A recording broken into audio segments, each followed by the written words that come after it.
In this age of materialism, the need for spiritual power has become so essential as never before. Today, in this blind race for materialism, everyone is running without a purpose, running after worldly pleasures and facilities.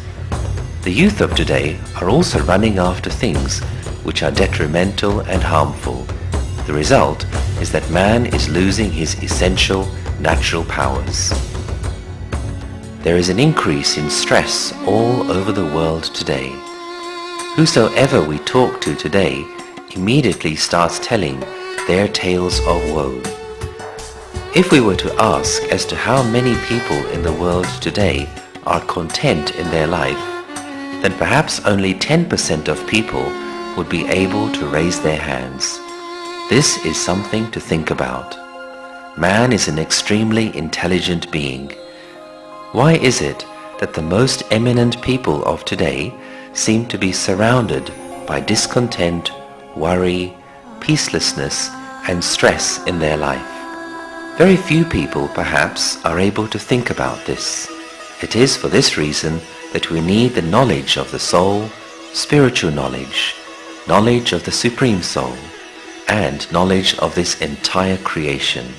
During the present time, the majority of people have focused their attention on intellectual development. We see in the youth an increasing desire for doing various educational courses. The youth are rapidly progressing in the educational field. Indeed, this is a matter of great pride. However, together with education, we also have to pay attention to the development of our own mind. The motor of life, the soul, has two beautiful wheels, the mind and the intellect. If they are not balanced, one is fast and the other slow, one is powerful and the other weak, then a person will not be able to progress towards success. And so together with the development of the intellect and being an expert in our career or work, we must also pay attention to increasing the powers of the mind. So then, the mind can become positive, be able to hold elevated thoughts. And so we can liberate ourselves from the peacelessness, the stress, the worries and the problems of this world. And so, let us all imbibe spiritual power in our life and fill ourselves with peace, happiness, bliss and contentment to progress on the path to success. The difficulties in our life will dissolve. Life has many challenges. These challenges or obstacles block our way. We should be able to easily cross them. They should not block our way. Indeed, they should leave our path. This miracle can happen only through spiritual power. When we talk about spiritual power or meditation, Raja Yoga, an ordinary person may think that this is not his subject. We would like to convince all of you that Raja Yoga meditation or spirituality is for all. Whether you are a householder or a professional, rich or poor, whether you are illiterate or have very few skills, you can fill yourself with spiritual powers. Whilst living in a household, you can practice easy Raja Yoga and regain your lost powers and specialities. And so now, first of all, realize, who am I? Not a body, but separate from this body. I am the one that makes this body function, the controller. I am the eternal, imperishable soul.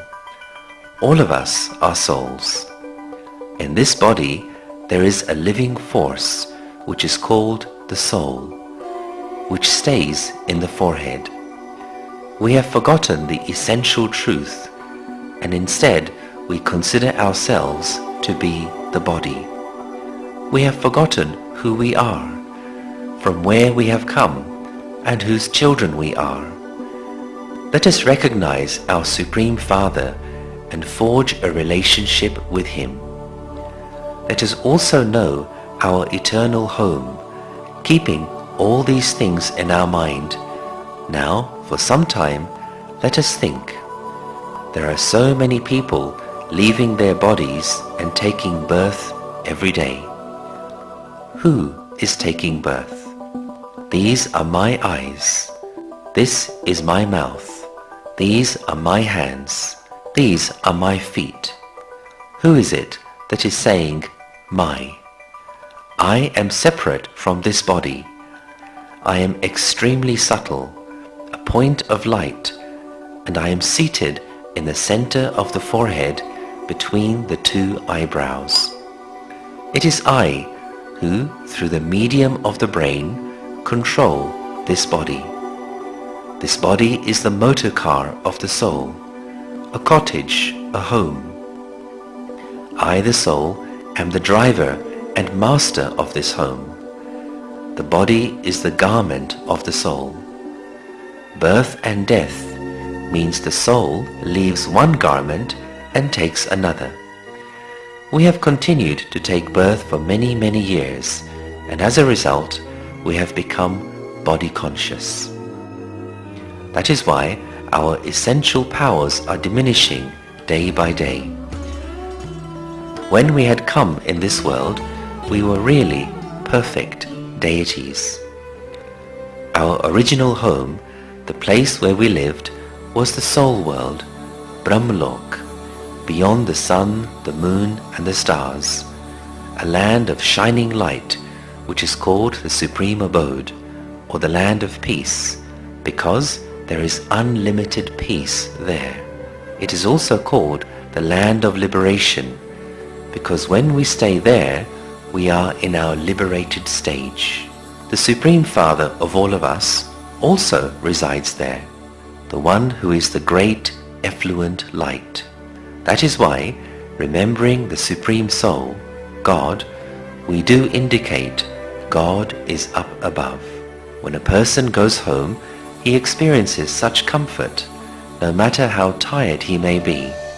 He may have toured around the world, but when he returns home, he experiences peace, that sense of belonging and comfort.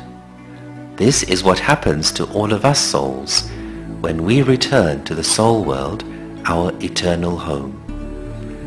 When we focus the mind there and reach out through the intellect, then the mind goes into a state of complete relaxation. And so from there, all souls have come into this world.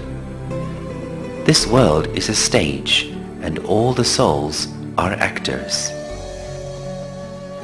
Wearing the costumes or bodies, we are playing our own roles. Our home is the soul world, Brahmalok, the supreme abode. We have to complete our part and return home. We are only playing the part that we have come to play, and therefore, why should we worry? Why should we become peaceless and restless? Why have we become entangled in this circle of me and mine? All of us Bharatwasis worship the deities in the temples.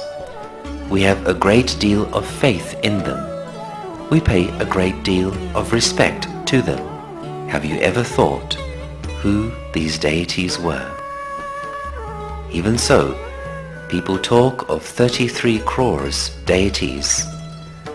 Understand this clearly and also pay attention that this land of Bharat was called the land of deities. This is also called the land of the birth of the Supreme Soul, the land of true religion and spirituality. This is the land where, if anyone wishes to do true tapasya in this land of Bharat, even today there is peace, happiness, and an atmosphere of belonging. When you compare it with any other country. Even today, if you go to any Himalayan village or city, you will get to hear that in our village, in our town, the deities had once lived. And so the truth is that when all of us souls came from our home, the supreme abode, to this world, we were all deities. Deities were none other than us. In the Golden and Silver Age, we have taken various births in the form of deities. At that time, together with complete purity, complete divinity, we had a spiritual aura, self-sovereign, and 16 celestial degrees perfectly pure.